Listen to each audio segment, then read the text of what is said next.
Wiring a light with a wall switch can be done by bringing a source into the switch box first. Then running the switch wire to the light.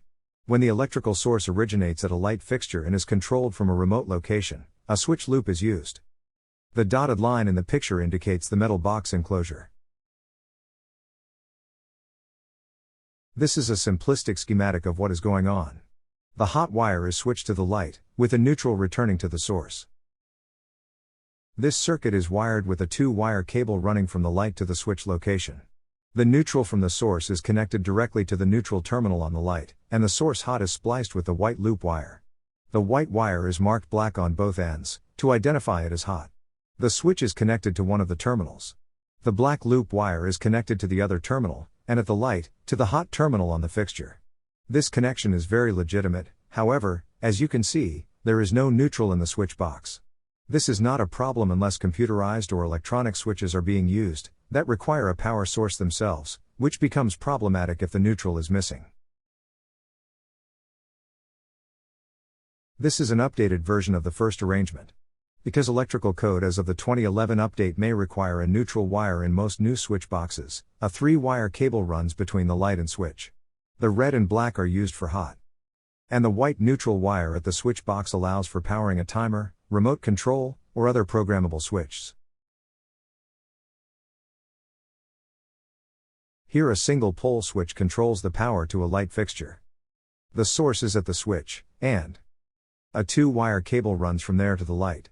The source hot wire is connected to one switch terminal, and the other terminal is connected to the black cable wire running to the light. The neutral wire from the source is spliced to the white cable wire and continues on to the light. At the light, the white wire connects to the neutral terminal, and the black wire connects to the hot terminal. The dotted line in the picture indicates the metal box enclosure. Here, 2 switches are wired in the same box to control 2 separate lights. The source is at the switch box and a 2-wire cable is run to each light. One source is spliced to each switch with a pigtail to power the 2 lights. Again, the dotted lines indicates the metal box enclosure. This diagram illustrates the wiring for one switch, to control 2 or more lights. The source is at the switch, and a 2-wire cable runs to the fixtures. The hot and neutral terminals, as well as the ground wire on each fixture, are spliced with a pigtail, which then continues on to the next light. This is the simplest arrangement for more than one light on a single switch.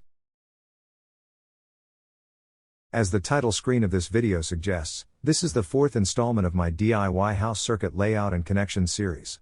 In this series, I will be covering essential topics to help you understand and manage your home's electrical system safely and efficiently.